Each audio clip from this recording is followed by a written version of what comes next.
So if you are a retail executive listening to this right now, you have you've likely spent the last decade or so worshiping one very specific word. Right. Speed. Exactly, speed. I mean, it's speed to market with new seasonal drops, speed to adapt to whatever random micro trend is suddenly blowing up on social media, Yeah. and speed to get your frontline teams up to standard.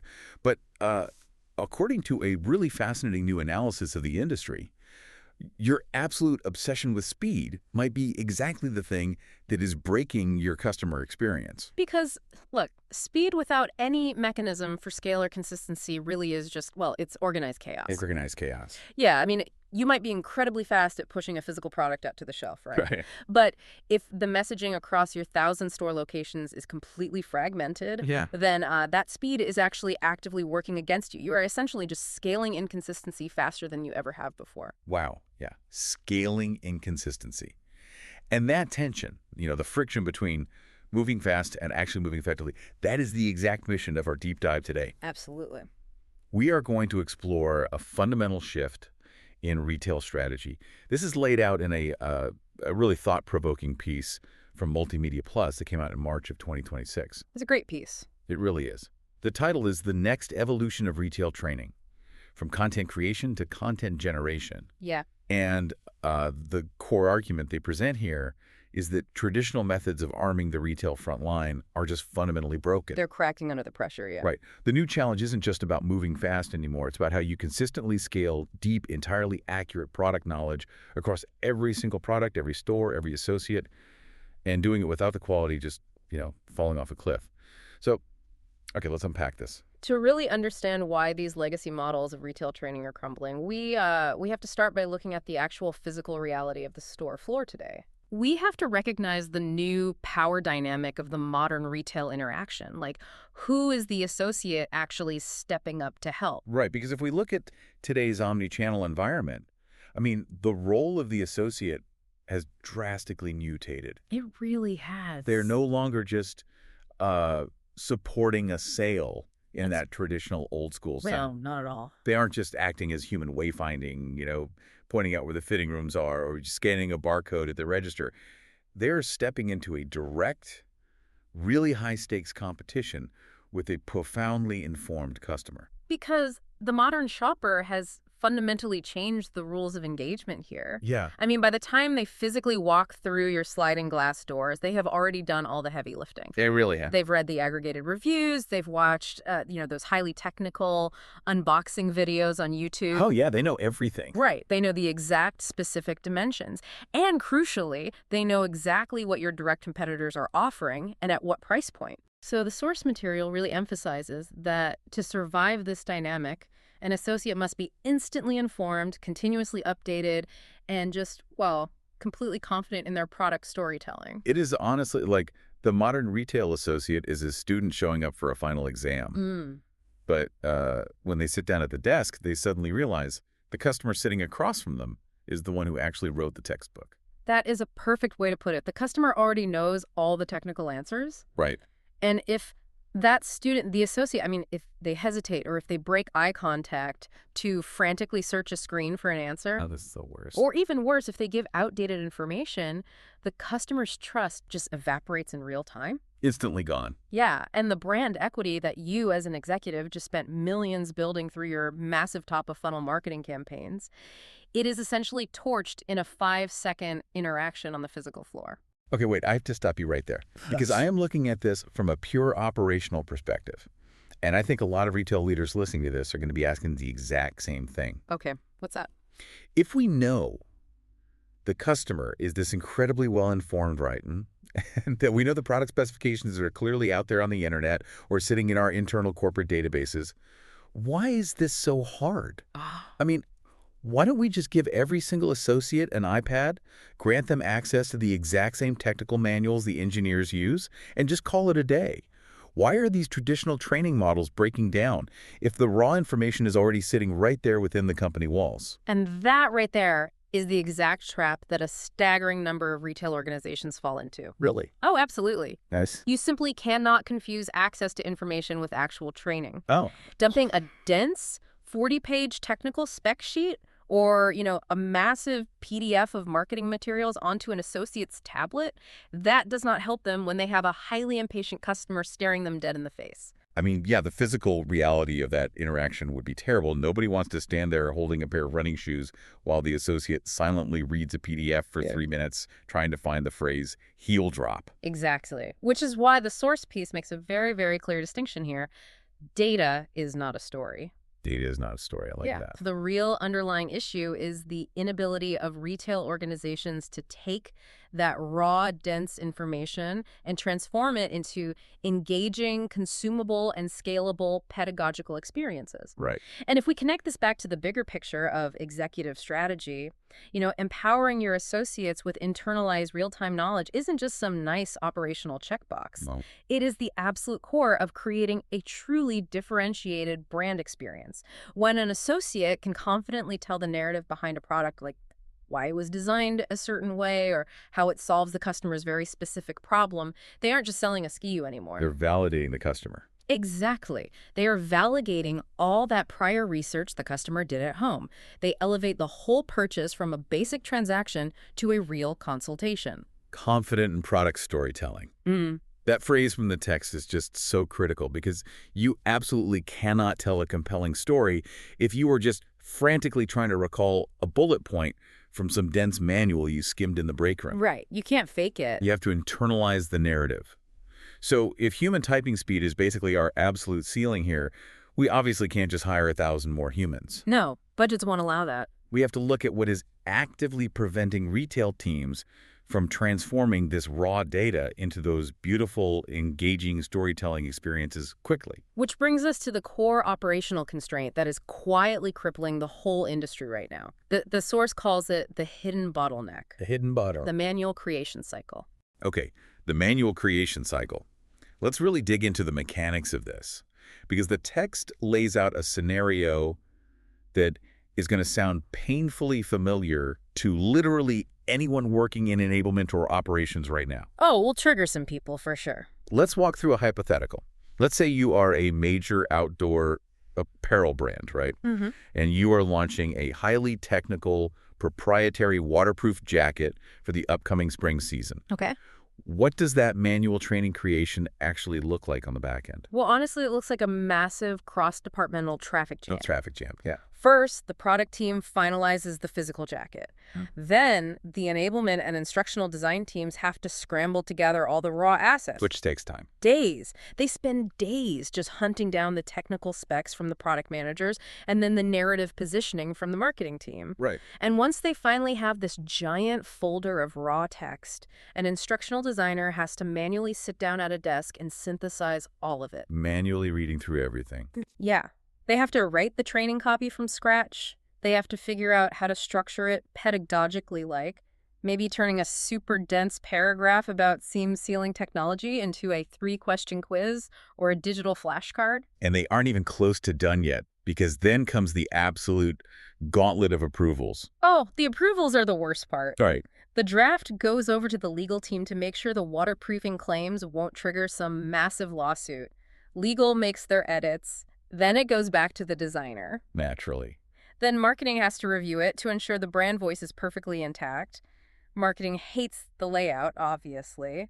So it goes back to the designer for a second or third revision. It's exhausting just hearing it. And finally, after all of that, someone has to manually format this content so it actually looks good on a mobile device, encode it, and manually push it out to the field. And by the time that manually built, carefully crafted training module actually reaches the associate's device on the store floor, the moment is completely past. It's totally gone. The jacket has already been on the physical shelf for 3 weeks. Yeah. The customers have already been coming in day after day asking highly complex questions about breathability ratings. Yeah. And the associates, they've had to just wing it or literally read the cardboard tags attached to the zipper. Exactly. It's like a crew trying to lay down the train tracks while the high-speed locomotive is already barreling right down on them.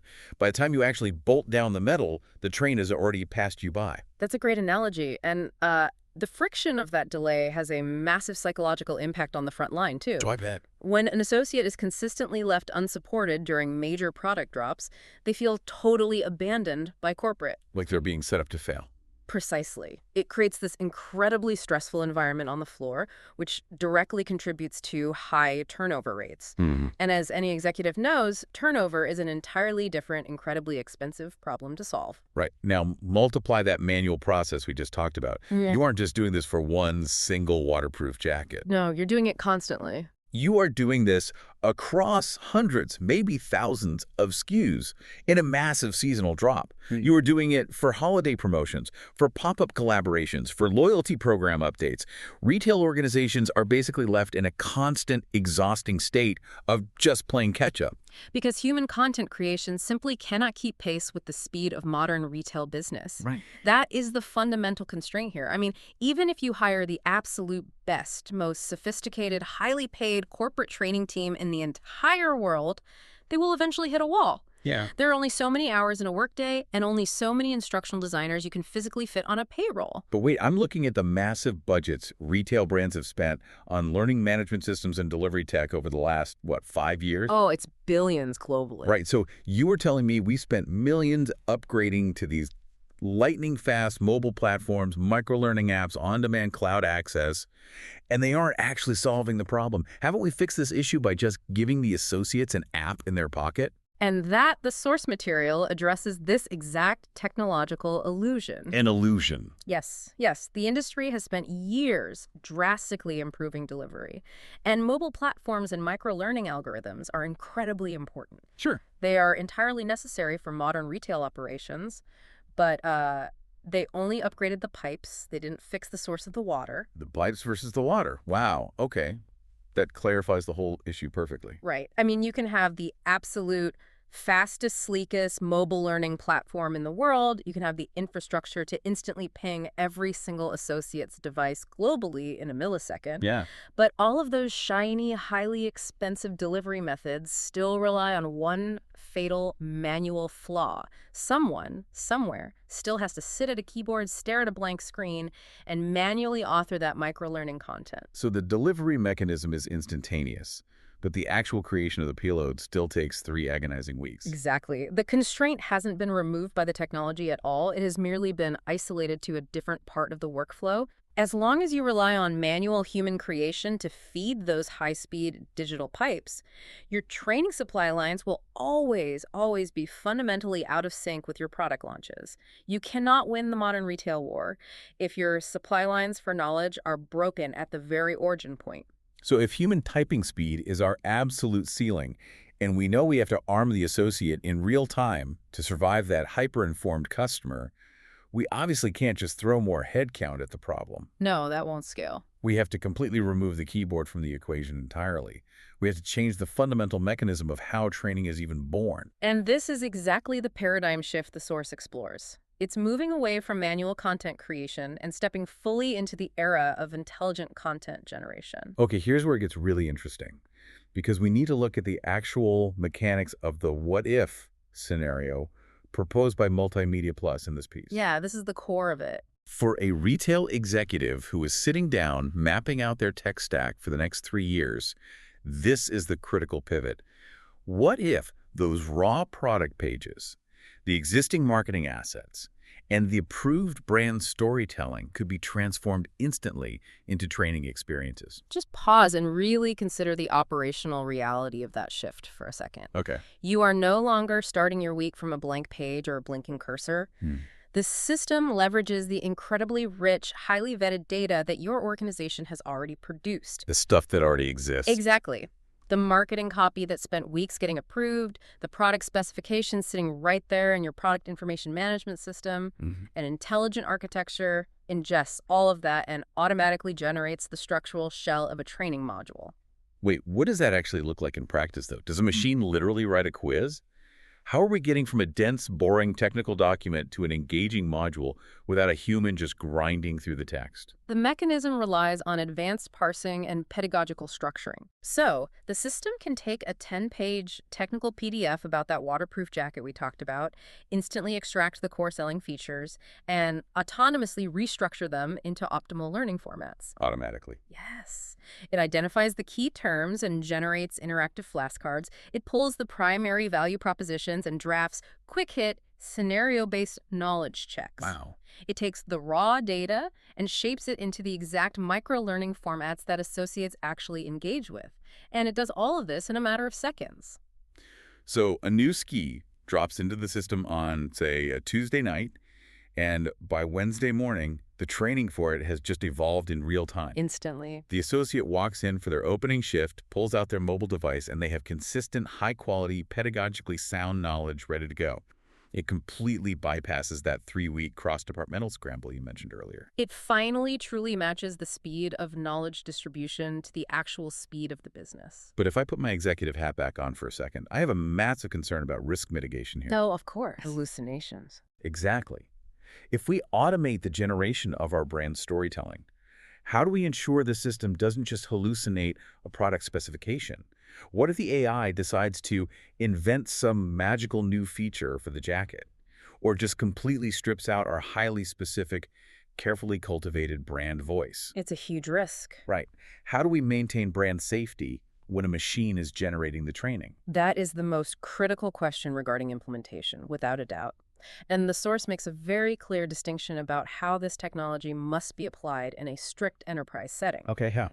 We are not talking about hooking your training platform up to the open internet and letting some generic generative model guess what your product does. Right, that would be a disaster. A total disaster. This is bounded generation. Bounded generation, Right. meaning it has very strict guardrails. Exactly. The intelligence system is strictly confined to your approved, finalized corporate assets. Ah, I see. It only pulls from the specific marketing PDFs, the exact PIM data, and the verified tech specs that you actively feed it.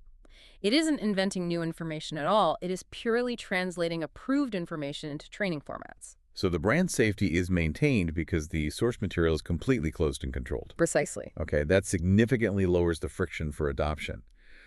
But it does lead to the other major anxiety that basically always accompanies automation. The human element. Yeah. If an intelligence system is just scraping our approved assets and spitting out a micro-learning module in seconds, what happens to the human touch?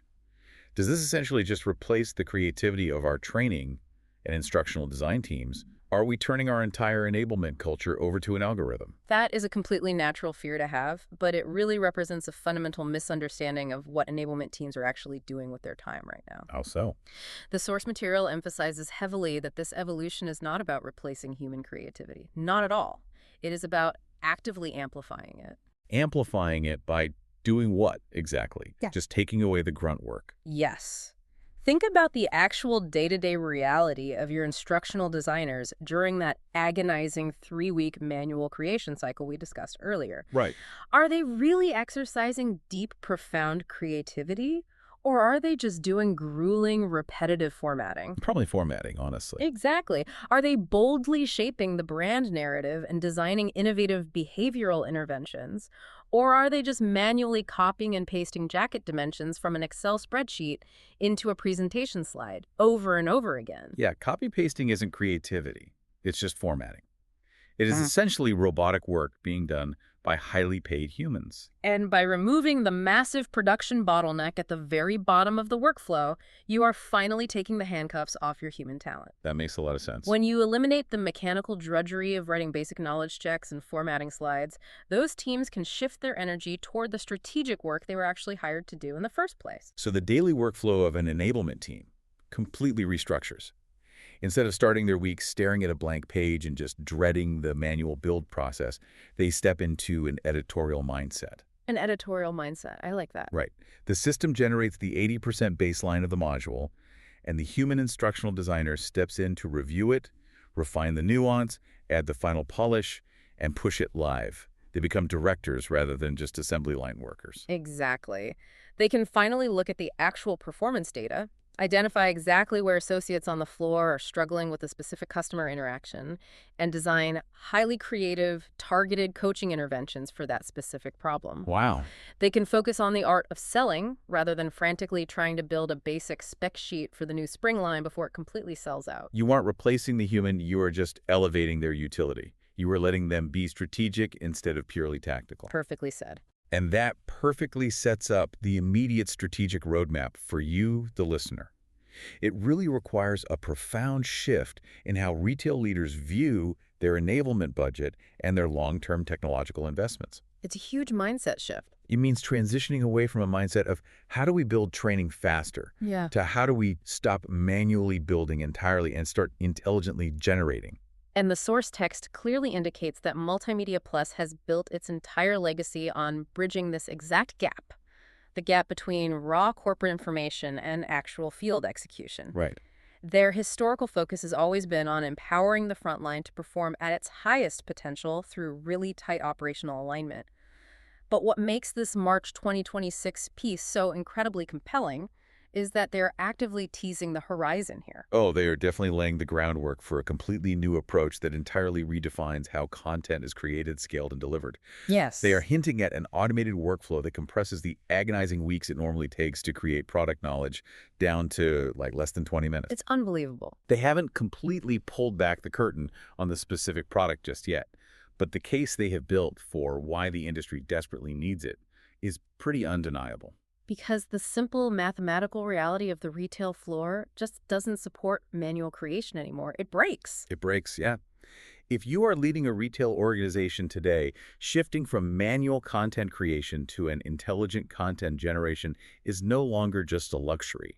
It isn't some fun sci-fi concept to discuss over drinks at an offsite retreat. No, it's happening now. It is a necessary, urgent evolution for survival.